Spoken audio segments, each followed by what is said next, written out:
Middle east का सिकंदर बनने के लिए ईरान वो हर एक काम कर रहा है जिससे उसका इलाके में दबदबा कायम हो सके। ईरान अब पश्चिमी देशों से सीधे आंख मिलाकर धमकी देने लगा है।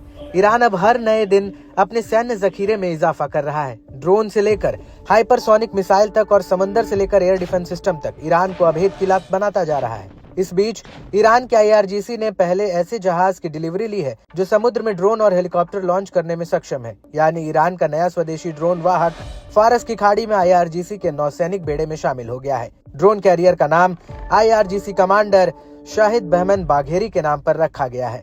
दक्षिणी बंदरगाह शहर बंदर अब्बास में एक समारोह के दौरान बल के नौसैनिक बेड़े में शामिल किया गया। जनवरी से मार्च तक चलने वाले ईरान के सैन्य अभ्यासों के बीच ईरान लगातार अपनी सैन्य ताकत का लोहा दुनिया को मनाने में लगा है। इसी कड़ी में ड्रोन कैरियर को लेकर एक बार फिर पश्चिमी देशों का ध्यान ईरान की ओर खींचा है। ईरान अब अमेरिका और इजरायल के साथ संभावित हमलों का सामना करने के लिए पूरी तरह से तैयार दिख रहा है। आइए अब ईरान के नए ड्रोन कैरियर की खासियत जान लेते हैं। ये 180 मीटर लंबे रनवे से लैस है जो महासागरों में ड्रोन और हेलीकॉप्टर मिशनों के लिए एक मोबाइल नौसैनिक लॉन्चर के तौर पर काम करता है। इसकी ऑपरेशन लिमिट 22,000 समुद्री मील है। ये UAV के कई स्क्वाड्रन ले जाने, गश्त से लेकर लड़ाकू ड्रोन का इस्तेमाल करने में सक्षम है। ये 1 साल तक ईंधन भरे बिना भी ऑपरेट हो सकता है। हल्के और तेज लड़ाकू जहाजों को लॉन्च करने और अलग अलग प्रकार के लड़ाकू और हेलीकॉप्टर ले जाने में भी सक्षम है।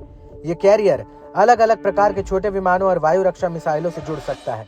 ये छोटी और मध्यम दूरी की वायु रक्षा प्रणालियों के साथ साथ खुफिया उपकरण और एक उड़ान नियंत्रण टावर से लैस है।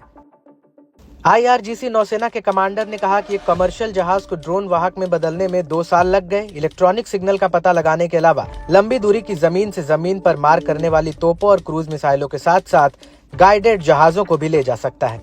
इस कैरियर में हॉस्पिटल जैसी सुविधा भी है।